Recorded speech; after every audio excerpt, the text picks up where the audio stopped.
Hello guys! For today's video guys, we will be discussing guys the Pokemon industry. So if you are tired, if you are a collector and tired in all of the shits, the scalping in English version and Japanese version, then I think it's time guys to explore. So actually I am also a Pokemon collector. I've been collecting Pokemon cards since 2000 actually, but I stopped it during my high school and college time because I focus on my studies.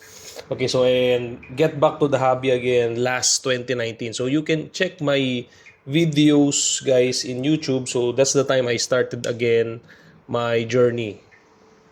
And we've been collecting since 2019 and then 2024. So I think my first YouTube video is around 2024 because that's the time wherein we really dig deep into the Pokemon card collecting. And now we already quit on those English and Japanese version because they're overpriced.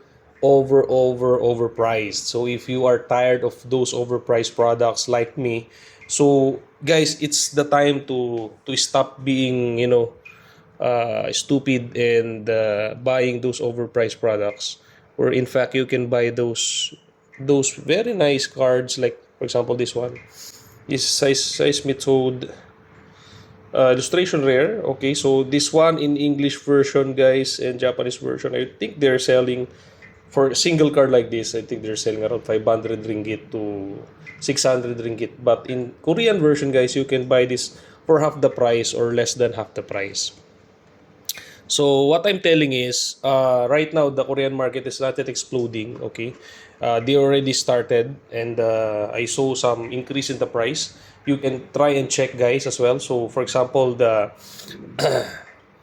this Mega Evolution. So Mega Evolution is ranging around 120 to 150 ringgit, while in English version and Japanese version they are 300 to 400 ringgit. So it's double or triple the price. So imagine guys, it's very expensive to collect Pokemon cards if you are pushing English and Japanese version. But for now guys, I will just show you okay the Korean cards, Korean card quality, Korean card what you call this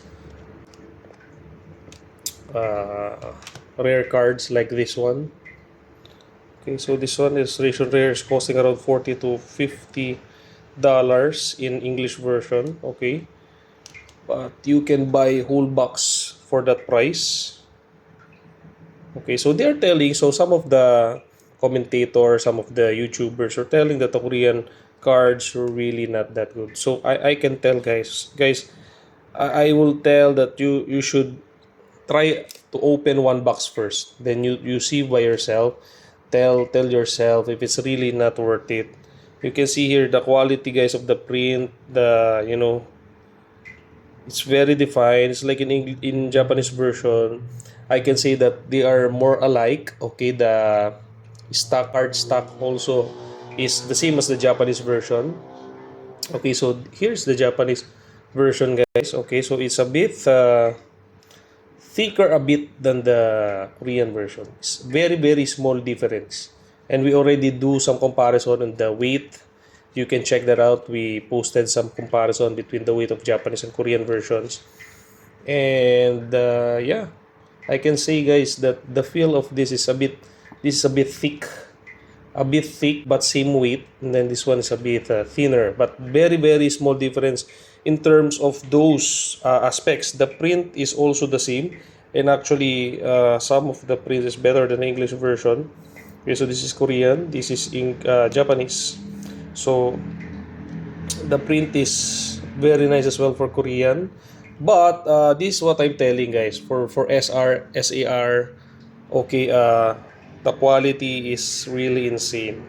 You can see the texture on the card is really same guys as the Japanese version guys.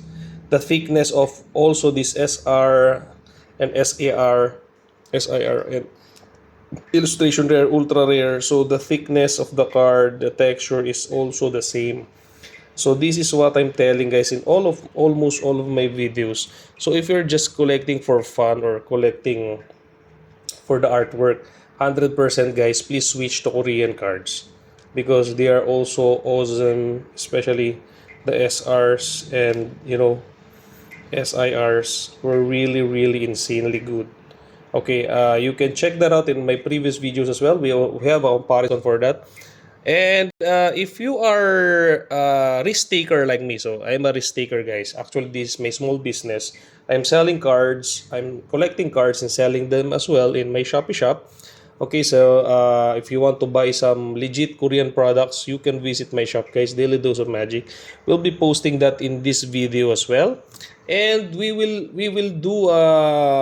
put all of the legit shop for Korean market, because I've been buying a lot of Korean cards, Korean packs, Korean boxes, and we already identified those great sellers, okay, in Shopee. So if you're using Shopee, you're very lucky because you're watching my video right now.